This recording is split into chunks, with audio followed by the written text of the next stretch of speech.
Chris Sutton had the pick of every top team in England in 1994, but it was upwardly mobile Blackburn Rovers who took him from Norwich for a British record transfer fee of £5 million. What happened next became one of the most epic tales in Premier League history. Paired with Alan Shearer up front in that memorable SAS partnership, Chris's Blackburn won the 1994-5 title ahead of Sir Alex Ferguson's Manchester United. Here, Chris breaks down the twists and turns of that epic campaign. Shearer's ruthlessness in front of goal, Kenny Dalglish's unshakeable confidence when the squad looked like they might throw it all away, and Blackburn's character, including Tim "Slippery" Sherwood, David Batty, Graham Lasso and Tim Flowers, that character which dragged them over the line eventually. He also compares and contrasts his relationship with Shearer to that of Henrik Larsson, with whom he formed a telepathic understanding at Martin O'Neill's Celtic. Oh, and do listen out for the best car diving anecdote you'll ever hear. And finally, we're recording another big interview live on Thursday, March 9th at the Concert Hall in Glasgow with special guest, Aberdeen legend Alex McLeish. Alex will be reflecting on his decorated playing and management career, how his football manager-obsessed son alerted him to the talents of a teenage Leo Messi before the world knew of that genius, and how he'd later inquire about bringing Messi to Rangers on loan, only to be told by Frank Rijkaard's assistant to try and secure a deal for Andres Iniesta instead. Sir Alex Ferguson, McLeish's first manager at Aberdeen, will pop up in stories, and there'll be an audience Q&A. To buy tickets, go to iwrite.com, that's AYEWRITE.com, and search for Graham Hunter. The link is also on a pinned tweet at GH Podcast on Twitter. See you there.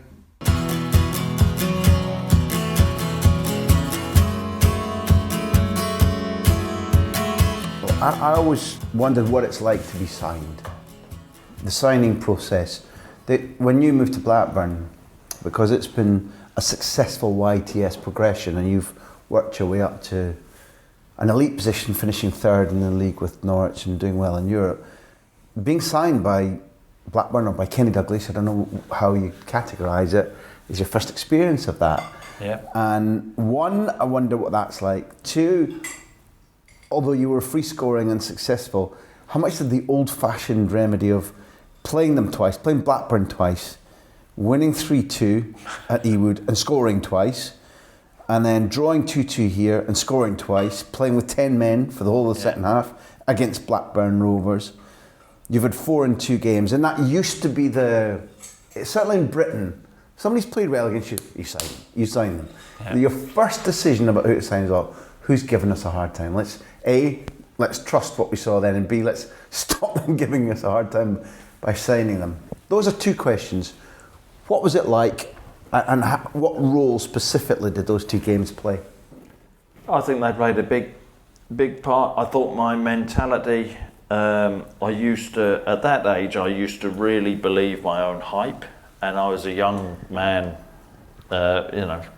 in Norwich. I used to buy the newspapers every day because, there's a lot of speculation that I would be moving on the back and linked with everyone, essentially. And I could have gone anywhere in England, and they have to agree a fee. Clubs have to agree a fee. Ultimately, Arsenal and Blackburn were the 2 clubs which agreed the fee, but Manchester United, they were in contact. Liverpool were in contact.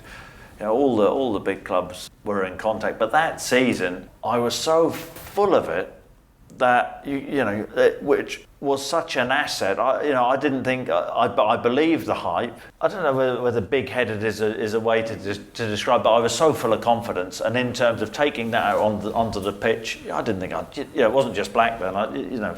25 league goals at Norwich in the top flight. I don't think anybody's ever done, ever got close to that subsequently since. So, and the way the team were playing it, we went out, no pressure. Said earlier, big part of it, no pressure, good team. I just was I'd get chances, I wouldn't think twice. I'd try things. It was a season, whatever way I want to look at it, which set me up for my whole career. But the turning point was when the club sold Ruel Fox in January to Newcastle. Mike Walker went to Everton, and you thought, now's the moment. I thought, yeah, because I mean there was a big thing with the chairman at the time, Robert Chase, and people, wanted him to put more money and invest in the team because we'd finished third, had a good European run, and I understand that argument. And he was a bit of a rogue. Robert Chase, the greatest respect. You speak to people about him today, and a lot of people wouldn't like him. With my deal to Blackburn, he'd agreed the deal for me to sign for Blackburn, but earlier on in the season he had said that if I wasn't there at the end of the season, neither would he be. He called a press conference, I think it was in May, and said that he would test the water for if anybody would pay a British record transfer fee at that time of £5 million, then he would have to let me go, as that was a British record fee. Well, I'd signed for Blackburn 7 days earlier. And I had to sit in that press conference, and you just, I wonder if anybody will do. Oh, Mr. Chairman, you're a boy, aren't you? Yeah, and it was, it's funny looking back. It's more like Robert Catch Me If You Can, rather than Robert Chase Me In There, sort of thing. It's a good one. Sort of thing, yeah. Sorry, Robert. Good one, but he actually, as I say, I think the jury's well and truly out on him, but I think he did a lot of good for the football club as well. Well, perhaps since we can't afford high-priced lawyers, we'll just leave it like that. So when you who does the? I mean, I suppose what I'm saying as a Scot is, when do you get the royal phone call of Kenny, or who persuades you, or was it just that they outbid Arsenal? Why Blackburn Rovers not? No, well, they didn't outbid Arsenal. Arsenal and Blackburn had agreed the $5 million $5 fee. million. So they'd done the deal with Norwich, and that's a statement in itself. Two clubs saying, yeah. Never mind you, was it Big Ed or not? Two clubs going, yeah. British record fee, no problem. He's worth it. Sir Alex Ferguson had phoned my dad, who was at school, and spoken to him. I'd spoken to Liverpool. I'd spoken to them all. But agreeing the fee, it was a lot of money back then. It was a record fee, and then the choice was, and in a short space of time, I had to make my mind up. But Blackburn had finished second that season. When we'd gone to play in Blackburn or up north, there was a perception from where we are in Norfolk that it's grim up north. It always rains. It's you want to try Scotland? So I mean that was but that didn't bother me. It wasn't because I always liked Arsenal. I always liked Highbury. I have to say I'm not mad. This is an obsession of this podcast. On the Emirates. No! Listen, if you could click your fingers and let them have their £1 million a game that they need for the revenue. I mean, Highbury. You don't have to be a gooner to say that was just a temple of football. Yeah, like you and I were talking about the Bernabeu. You come out of the underground, you turn a corner, there is that beautiful old thing, the entrance, the marble. Yeah. Oh. And as a young player playing there, and there was it was brilliant playing there. A fantastic stadium. So that was the choice. But Blackburn were the side in the ascendancy. Blackburn were the side pushing, obviously, the opportunity to play with Alan, and speaking to Kenny, as a player, someone who, if you're a young footballer growing up, the opportunity to sign for him was too good. The first meeting then? Or some of those first. Well, we spoke on the phone. He could have virtually said anything. And it was, I mean, you want to play for a football club, you listen to the manager, of course. But I mean, managers aren't idiots who are trying to sign you, are they? They're not going to say. Again, you could probably reel off examples where it's different. But you want to sign for a club. A manager is going to compliment you. Mm-hmm. He's very complimentary. Said that he wanted to win the league, and Jack Walker was buying all the best players about. I mean, he put it like that without being sort of big-headed. All the high-profile players: Paul Warhurst, Tim Flowers, Graham Nassau. Shearer had gone in, earlier, and but added to that, they'd still kept Stuart Ripley, they'd Jason Wilcox. Tim Sherwood was a player I used to clean Tim's boot at Norwich. He was a player I used to look up to. He'd signed earlier, I think the season previous seasons previous.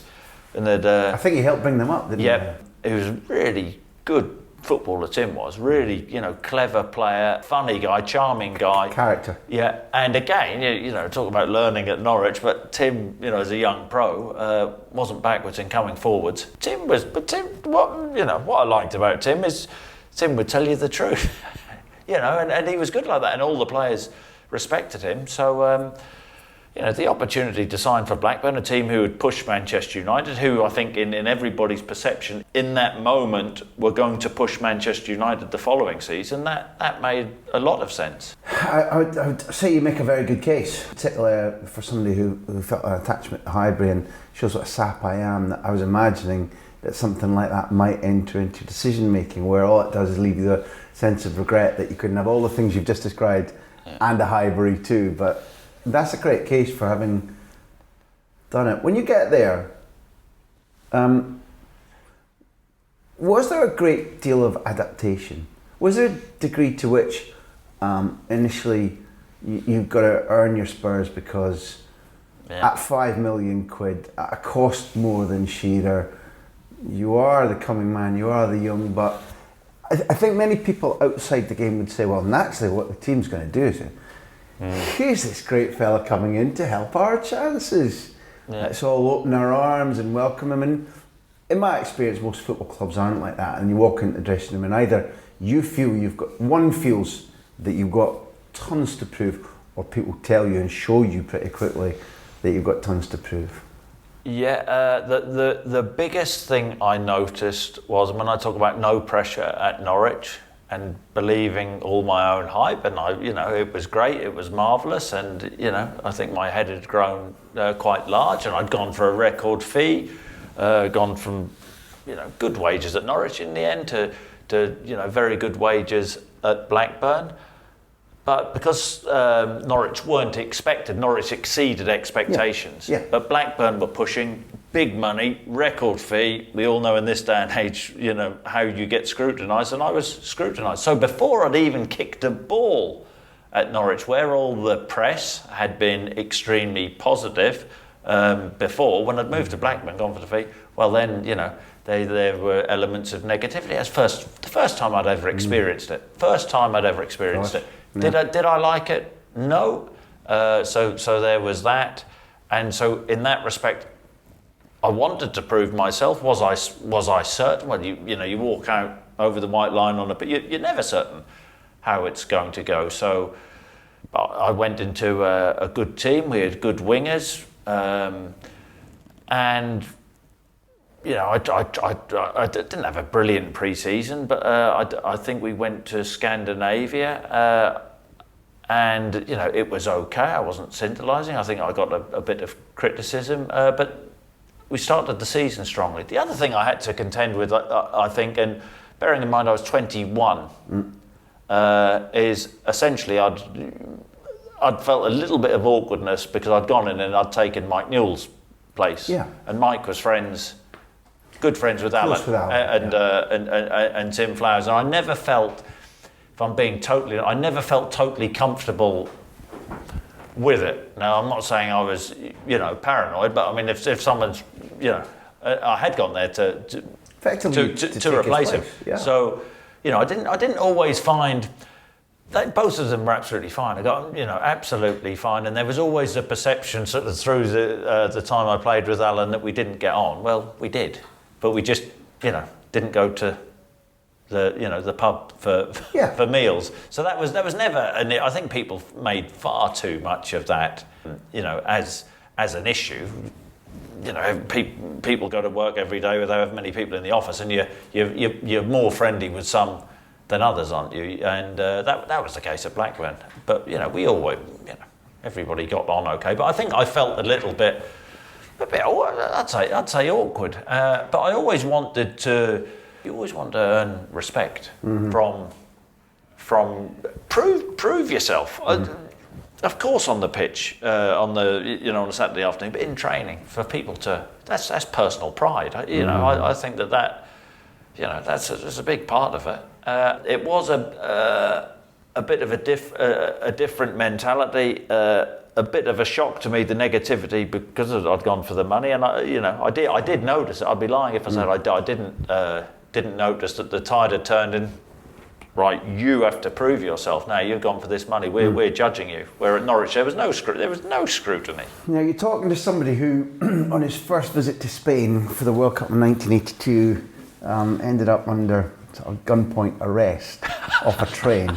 I say that because I'm going to introduce an anecdote that you did tell in your book, so I don't feel too ashamed of it. The Cadillac dive or the open top car dive. Yeah. What I can see the attraction of that on a given night. Yeah. So I've got no problem with that at all. Yeah. What I think must be a little bit difficult is, given the dad that you've got, who's been such a guiding influence, that element, and then, hello Kenny, guess what happened to your stars trip? Dealing with that is a little bit of a thing too. Yeah, well, that was a poor error of judgment. Which every single one of us makes. I have made. Yeah, I've made plenty. So, yes, no.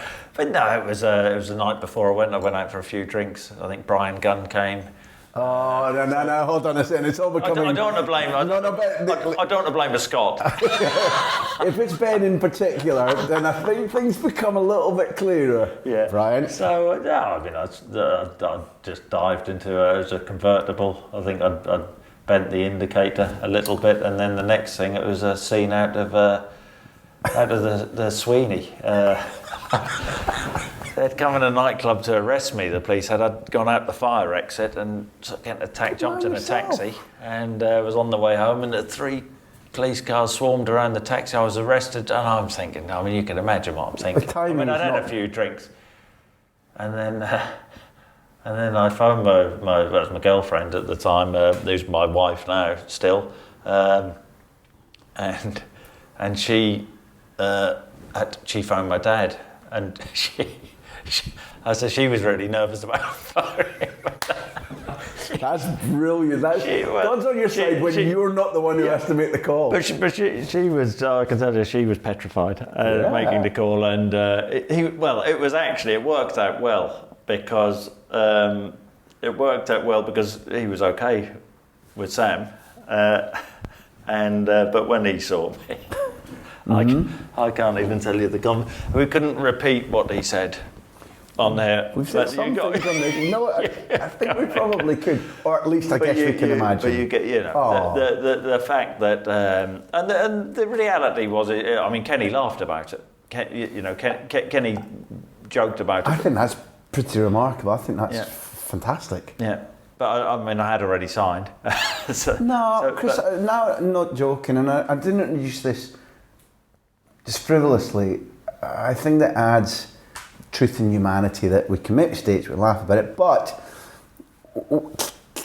although those who have listened to him and met him, and if you talk to any of your friends or family, he's a very witty, very funny, sharp man, but he can also give off a pretty forbidding presence.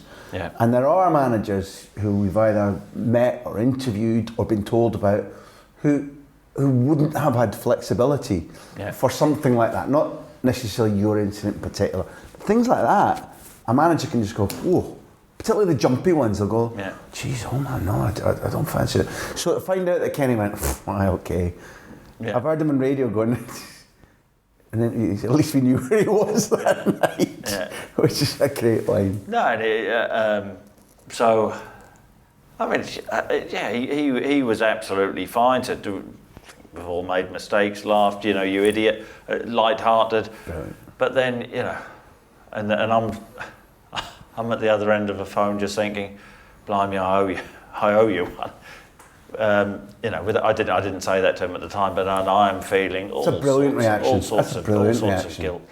Totally, and my dad's reaction was, you idiot, you could have chucked it all away.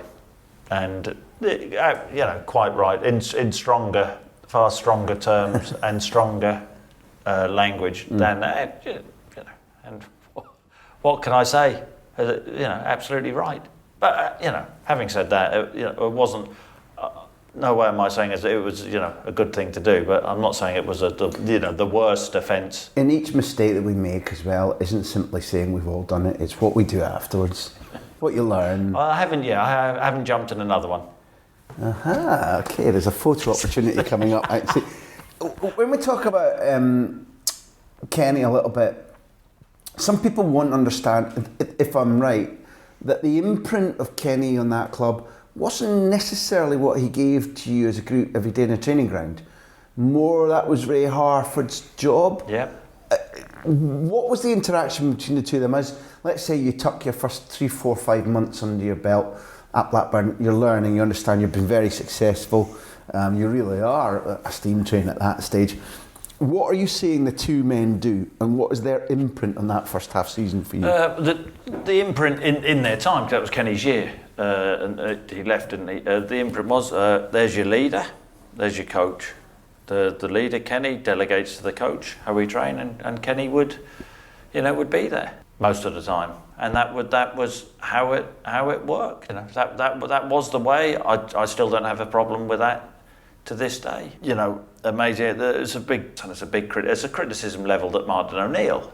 Martin O'Neill isn't a coach, people say, but Martin O'Neill earned the right to get in his position as a manager. He did the hard yards at Wickham.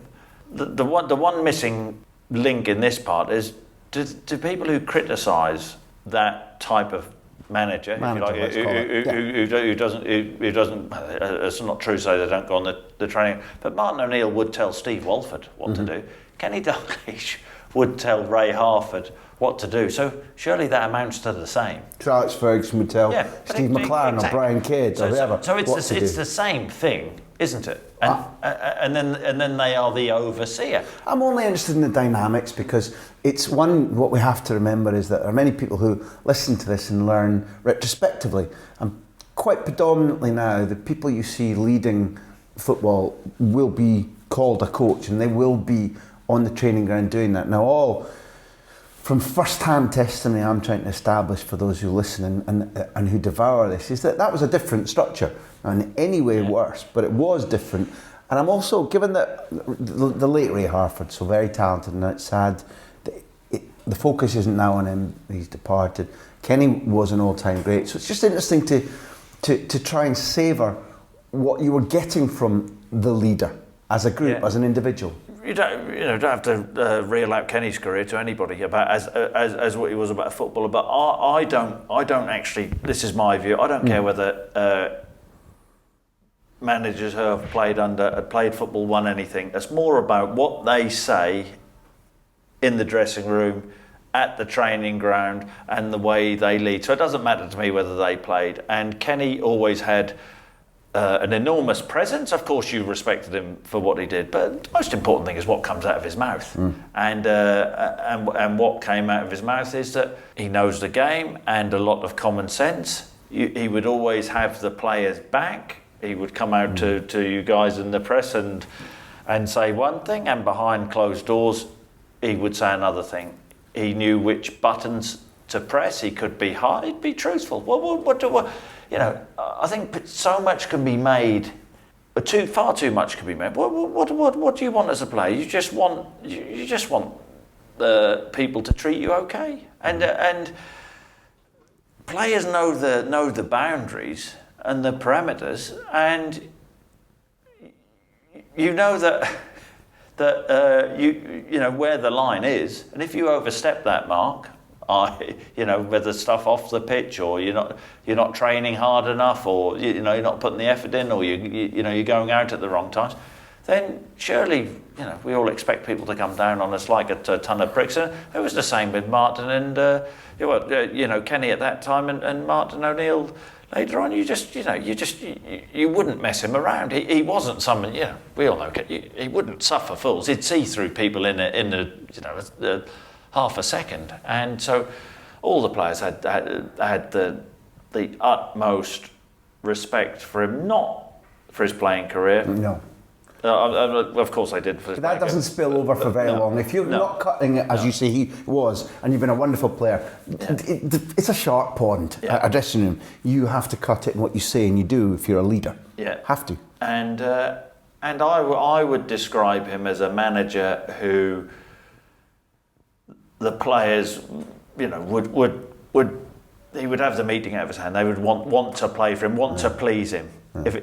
He wasn't one who would lavish great praise all the time, but when he did give you a bit of praise and you felt rewarded, that was. But he was one where you always felt that he was demanding more and more and more, and there was always that bit where you always wanted to please him more. And throughout that title-winning season, I mean, you had the sort of war of words to, I wouldn't call him grouchy old Scotsman, but It's not that far wrong. you know, Stadler, but some of their sort of spats were, you know. Do you want me to name him? Well, It's not Souness, it's Sir Alex Ferguson. Yeah, Sir Alex Ferguson and but I mean, it was you know, they were both brilliant, really. You know, the way they both handled it, and it was sort of tit for tat, wasn't it? And I mean, it was.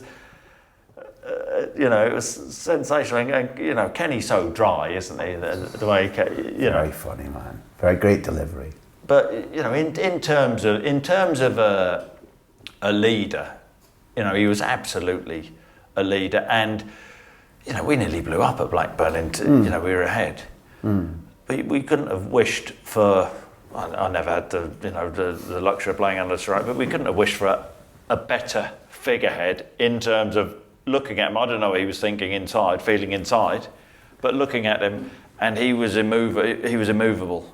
You know, he was solid, and we were crumbling a bit, and you know, but his team talks never changed. You know, and in terms of the confidence which he portrayed in us, I always felt that it was absolutely there. Guide you a little bit as a striker? Did he give, you know, little adjustments, or Chris, I've seen something, or did he leave you well alone? Yeah, no, he would, and you know, he was honest. I think that we, of course, you know, he'd talk about little movements and things, but in terms of, we all knew our jobs pretty well. As I say, we weren't, you know, we were effective. That's what we were. We were a very effective team. We had two good wingers who would cross balls in. We could be direct, but we were streetwise. You know, we had a lot of. I said this before. I've said this a few times now, but I'll say it again. All this team spirit stuff. I do wonder, and I do understand it, and I get it. But having strong characters, and you know, you can link them if you like, but I believe there's a difference, because when Leicester, look at Leicester this last season, everyone's saying last season, well, you know, their spirit is fantastic. Mm-hmm. But naturally, when the wheels start coming off at places, everybody starts pointing fingers at each other. So, you know, it's the same team. So, you know, that's team spirit as well. The main thing is to have strong characters. I always felt we had characters, honest players who, if they weren't getting enough out of each other, people like Tim Shearer, they would tell you.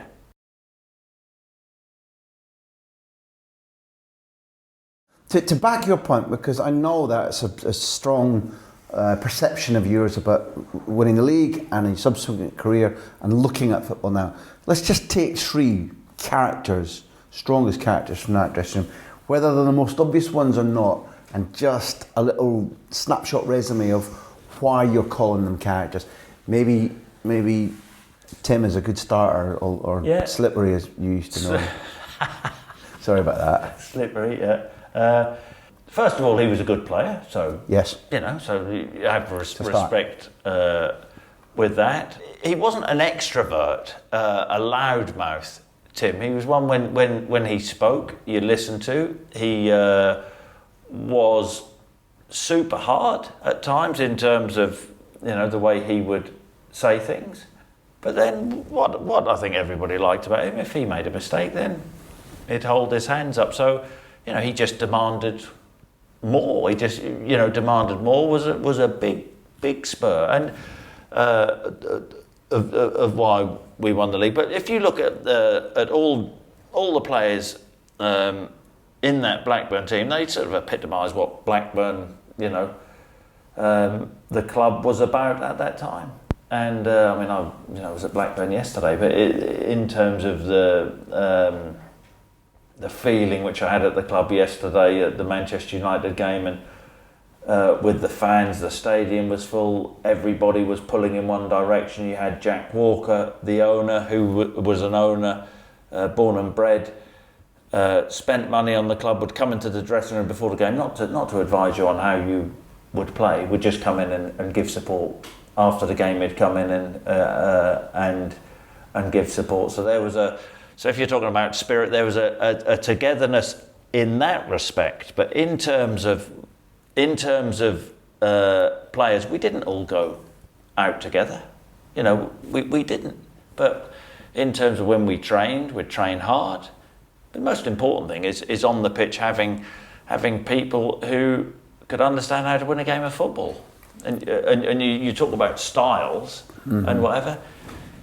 Styles ultimately it's all about it's about the result, and it's about getting over the line. So if something's not working, it's actually having the ability to think, well, if you're playing too many passes through the middle, we're trying to play out from the back and things are getting cut out.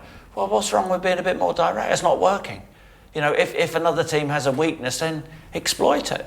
And that's what I thought we were good at. We were dogged, determined, all those things, but we were sort of streetwise. Every time I've heard any of your squad talking about the triumph, there's just this tiny feeling that most of you feel that it was unappreciated, or I'm not saying defensive, but it needs a bit of more appreciation, a bit of defending, because people weren't generous at the time. I don't. Do you know? I honestly, I actually think people should go the other way.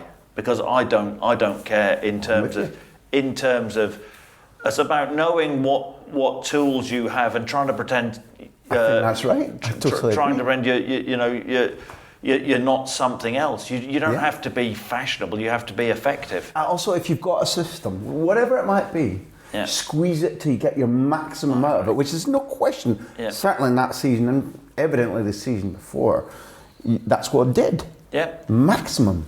And I mean, we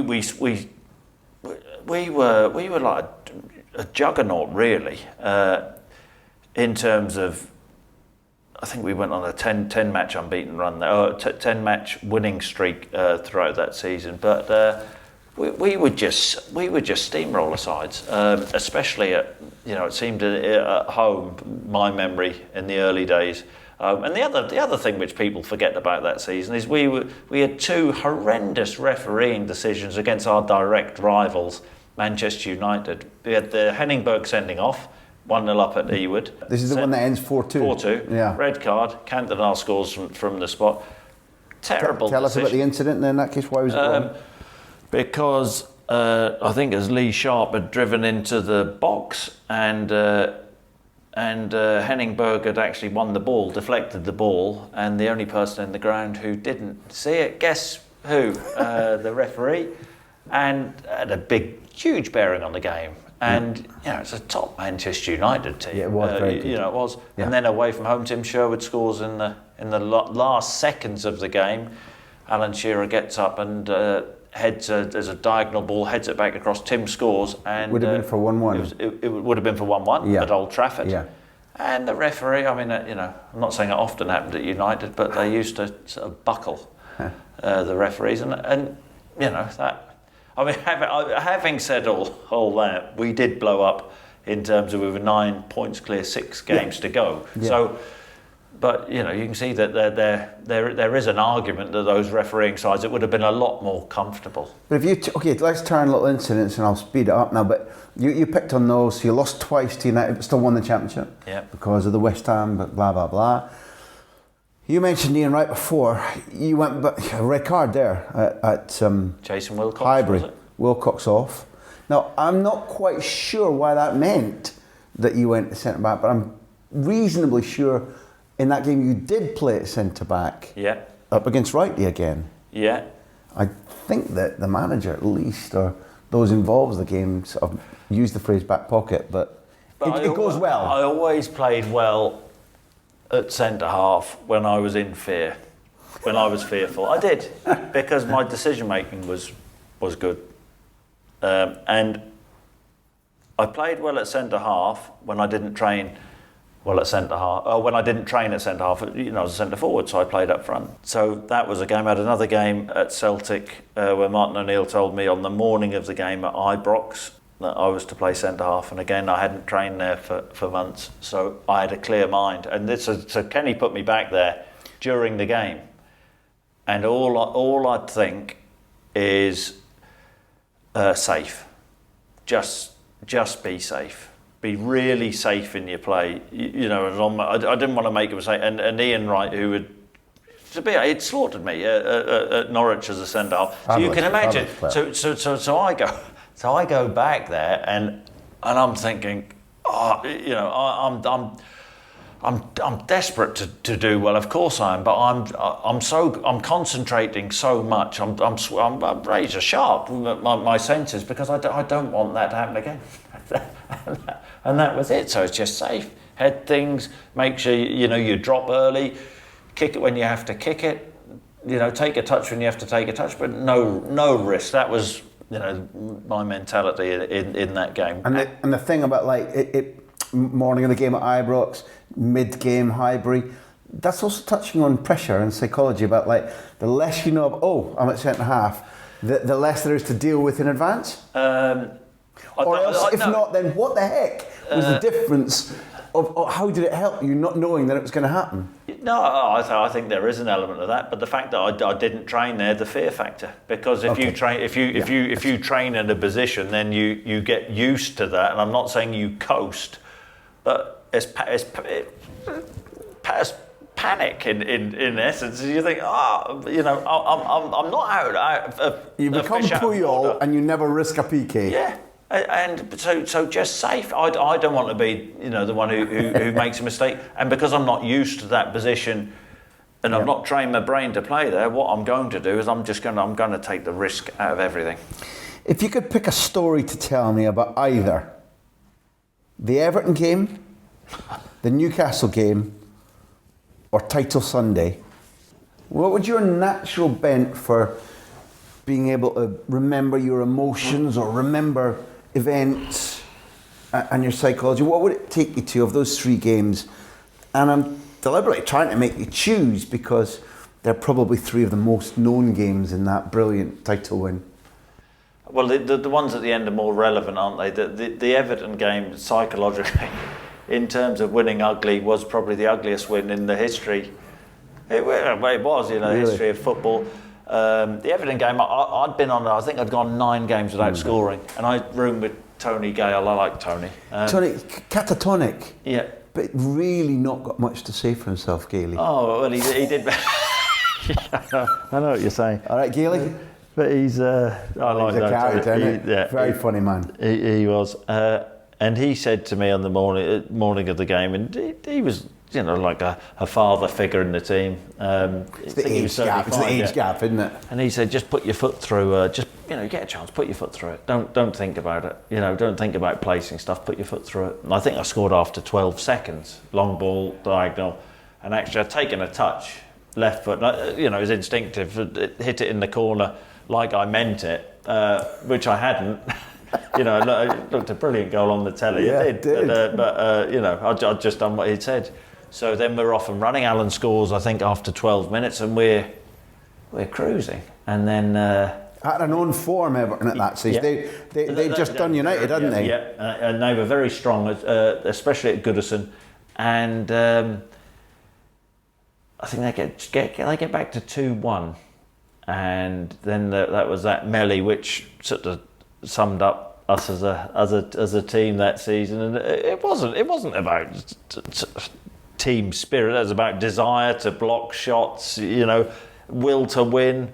Colin Hendry actually diving on the line with his head to block. I mean, it's just ridiculous. It was I don't know if that's a Scottish thing. You'll have to, maybe you can answer that. And then just in terms of, we didn't play any football. We actually, there was a little bit of panic, but in terms of desire and getting the job done, I remember Alan Shearer booting the ball like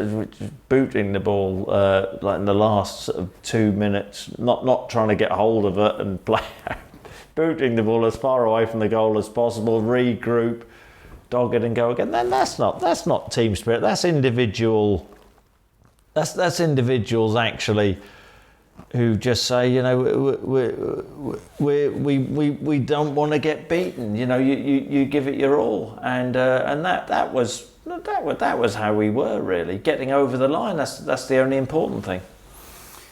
I like the winning ethic very, very much indeed. Before we leave Blackburn, can you tell me what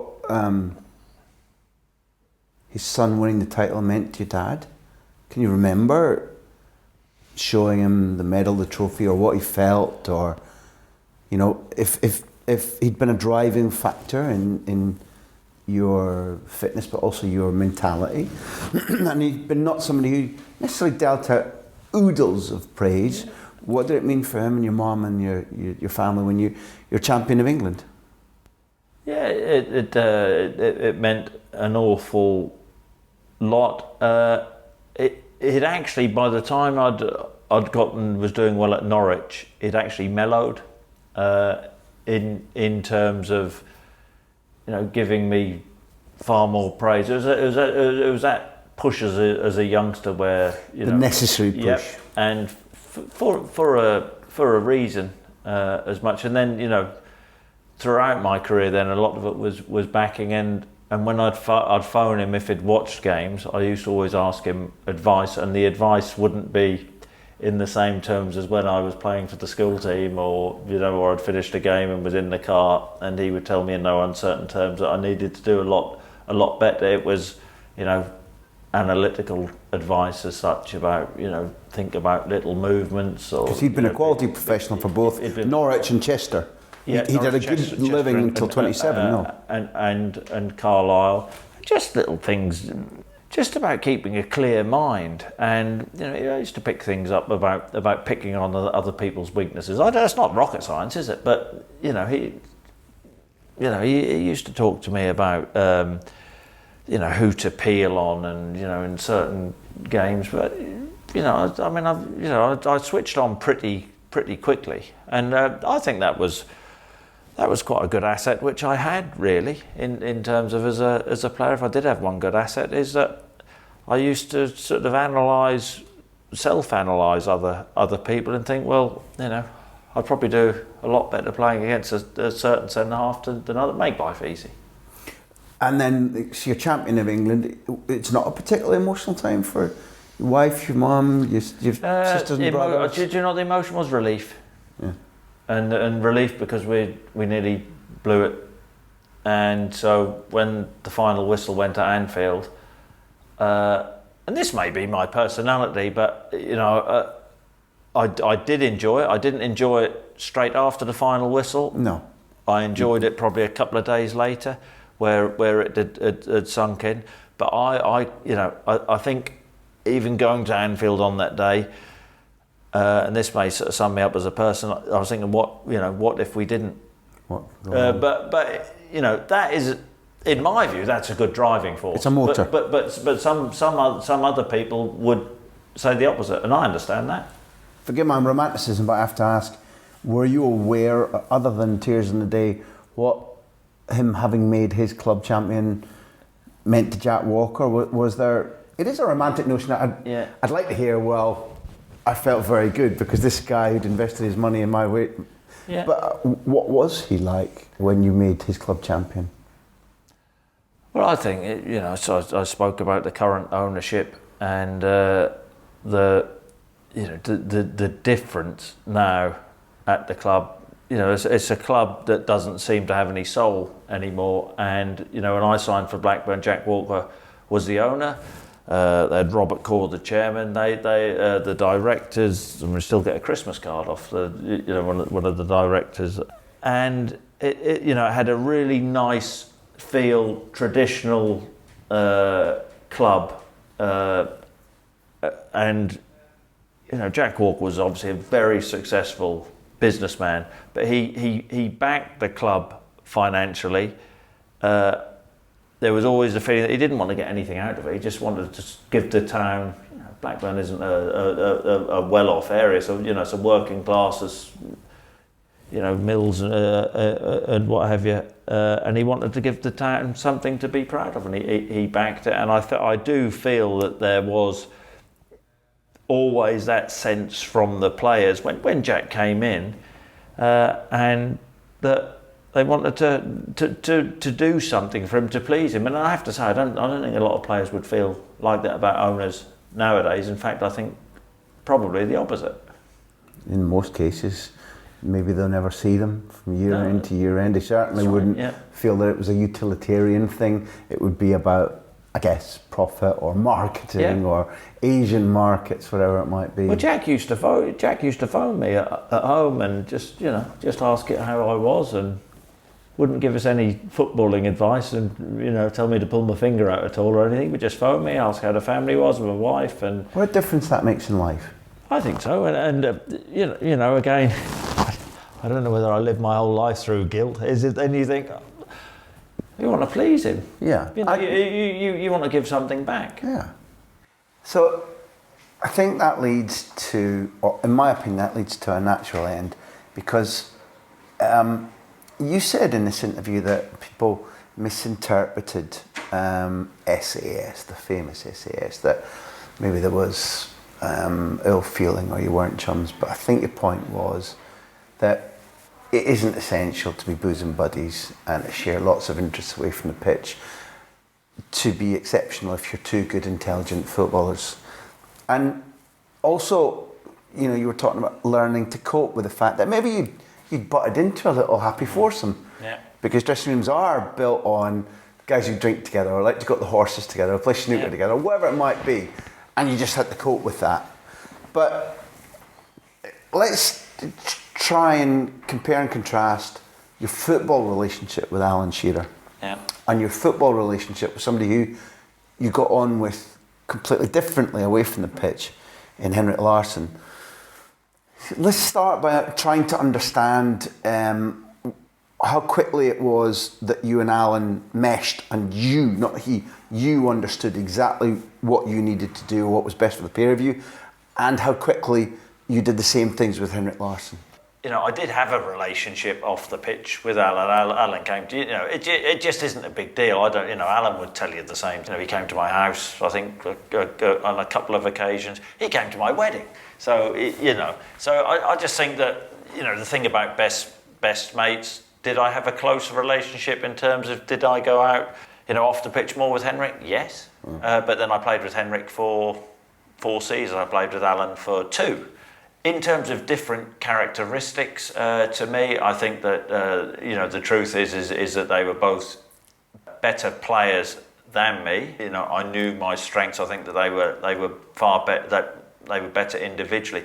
The difference between them, though, and what I'd say is, I always felt that their mentality, in terms of they weren't afraid of missing, and they didn't miss very much. But they weren't. I thought their mentalities were both extremely similar. And while I had a strong element of being ruthless, they wanted to be number one, without a doubt. And that is why they both had great careers. Very, very strong mentality. And this, I was getting at this earlier, talking about the youth team stuff. We're all in there pretending we're all pals, but somebody wants to finish top goal scorer.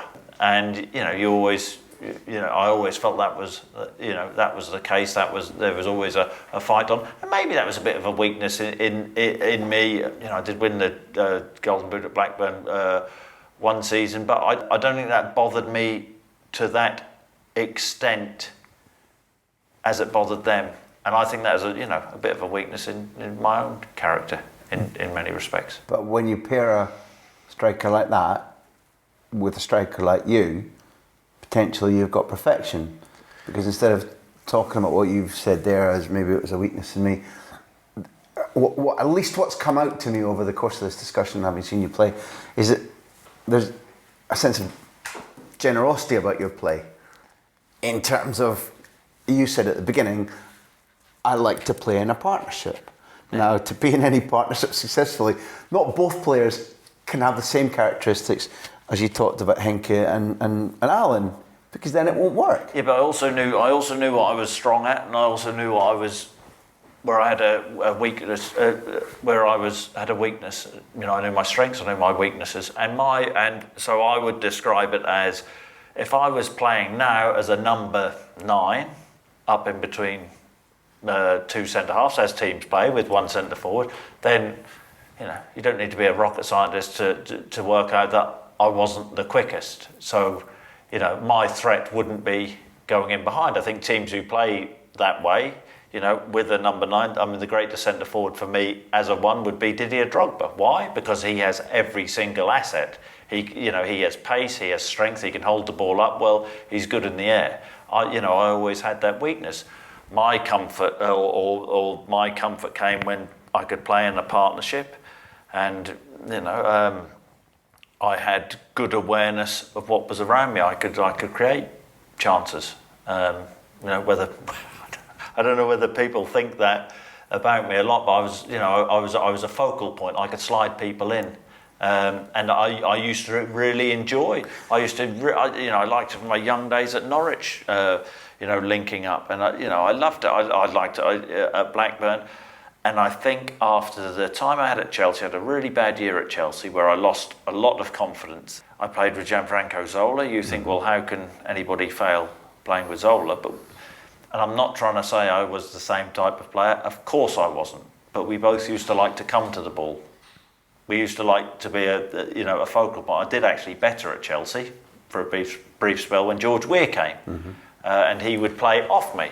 But then when I moved to Celtic and I had this partnership with Henrik, and early on at Celtic, at the time at Chelsea, we were on a pre-season tour of Germany, and I met Henrik. I went to see Henrik on the coach and just said, I'm here, and I'd gone for even though I'd devalued £4 million in a season, I'd gone for a Scottish record fee, and I wondered what he would be thinking. So, I went to him the first day I was there and just said, I'm not a threat to you. I'll play you in. I want to have a good relationship, and from that day on, that was the time I enjoyed most in my footballing career, and I enjoyed it most because of the bad spell I'd had at Chelsea. So I actually appreciated what I had, and I talk about taking things for granted, and I did take things for granted because after I'd made the early breakthrough, I thought everything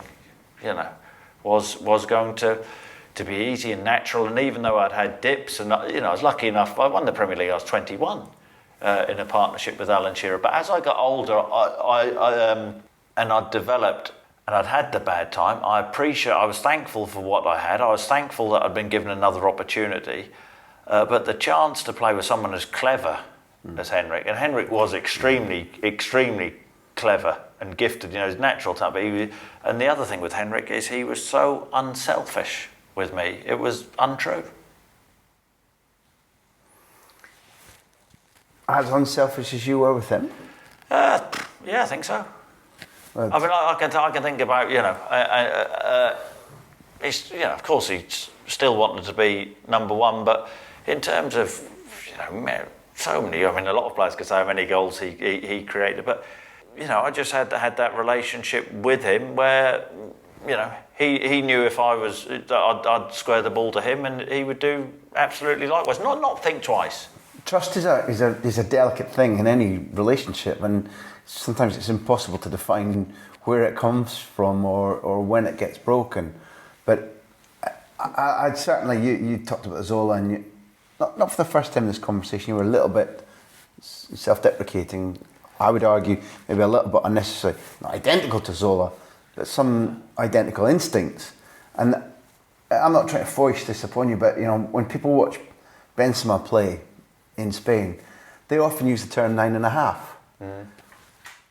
Certainly lots of a 9, plenty of, whether you call it a 10 or not, but a striker that makes things happen, that gives a lot to the rest of the team. Yeah. And it's part of the reason that we're here today. I saw that in you throughout your career. I was at the Chelsea a lot in your time. Was that the game that you scored against Manchester United?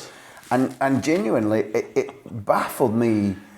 It's hard to understand from a distance how a player of ability, until you learn later in your own journalistic life, the petrol in the engine that confidence and self-belief is. It's extraordinary from a distance, because you sometimes you can tell when a player is slow, but often you can't tell. No. And in my mind, I'd had a poor debut, gone for big money. The season before, I'd had an injury, and I hadn't played a lot of I don't think I'd played from Christmas, so I think I played 20 games at Blackburn. I think a handful of goals. And so I'd gone there, not in ideal shape, but not that I'm blaming that. So you had said earlier that the fitter you feel, the clearer you are about what you're going to achieve. But I didn't start well, and then the worst thing was in my, of course I was trying, but I think that, and I taught, and this is why I put Shearer and Larsson in a different category. I never saw signs of weakness with them throughout the whole career, and you may interview them and they may tell you that they have had weakness, but I felt that I'd started badly, and then I felt the worst thing you can do as a footballer, as a striker, is hesitate. And as soon as sort of a little seeds of doubt were in my mind, and I would tell myself that there was no doubt, but I knew there was doubt, and then it's just delusion, really. But it's that nth of a second at that level where you hesitate, where you're on the back foot. Striking is a lot about instinct and movement, and I spoke about the day, the season I was at Norwich, 25 goals, everything was really natural. And then I used, but I've also spoken about I used to think a lot about the game, and I used to care about how I played, and I'd come off and I'd really analyse myself to the nth degree. So in many ways, at the time at Chelsea, I shouldn't have analysed myself. I should have just tried to forget about it. But I never had that. I've never had that trait as a person. So that And you'd lacked another Tony Gale to say, instead of put your foot through it, just stop thinking. Yeah, well, which is hard to do. But whatever. And I'll say whatever. I don't mean that flip. I think that is right. But I was on my knees at the end at Chelsea because I was a laughing stock. Like it or not, I'd gone for I signed a 6-year deal. I'd gone for big money. So I think it's easy to. I think if you only look at back pages, or if you listen to the carrion people who just want to feast, but as an observer, all I was confused. So that was the problem with me. It didn't put me quite on my knees, but I was inquisitive, and the sad thing about professional football journalism career now is that we didn't have a chance even to do a tenth of this. So what you do is you interpret or you speak to, and it's so laughing stock. I think is really, really harsh. No, I used to get. What I'm getting at there is I'd gone for money and I didn't score goals, and that was the biggest part. Was it fair? Yeah. Criticism. Did I like it? Absolutely not. Did I lose confidence? Yes. Do I wish I was stronger through? Of course I do. But then subsequently, I actually then went on to have the best period of my career, mainly because of the determining factor being that when I started to enjoy my football again, because I didn't enjoy not doing well. Who would enjoy that? No. When I started to enjoy it again, I was actually not angry with myself that I felt I coasted years that I didn't appreciate what I had, and that is why I loved it. I thrived on it, and then to play with, to have a partnership with Henrik Larsson, incredible. It's a bonus. And in terms of walking out on a pitch, and I had it with Shearer, didn't appreciate it as 21. In terms of walking out on a pitch against anybody, any team in Europe, whatever. I used to think, and wouldn't say it, but used to think. I've talked a lot about being negative, but I used to think we could trouble anybody. We could without saying it before the game. We just think if we're at it, we have a good. I know where you are, you know where I am, and we have that relationship. Feeling, isn't it? Just that feeling about like if we're on our day, you ain't beating us. And that was and but I used to, I wouldn't tell people what I used to think. Because I always used to think if you tell people what you think, then you fall flat on your face. Then So, my sort of view. I knew what my strengths were. I knew how good I was. I knew what my weaknesses were, and I used to, work off the back of that essentially. Play the percentages. Well, as the Greek restaurant in the background smashes all the plates for good luck, I'm not going to be cheeky, but I'm going to finish by just saying a little thank you to a man I've never met. A right-hand opening batsman for Drayton, Mike Sutton, who I believe, because you've spoken about this, that your dad, at a decent age, after a great life, is struggling with dementia. Yeah. And therefore, those who listen into this podcast, clearly Martin is with me, and Chris and I hope you enjoy it. But take time to think about people with dementia. Take time to think about what sporting memories can do to give little periods of clarity and happiness to anybody with dementia. It's a proven thing. And take time to think and contribute to the fight against dementia, because very strong characters come out throughout this long and generous interview is Mike Sutton, your father. And you've been very generous and open and interesting and funny. And this is part of the privileges of doing the job that we do. So thank you. Thank you. That's Fantastic. been a pleasure. Thank you. Chris Sutton.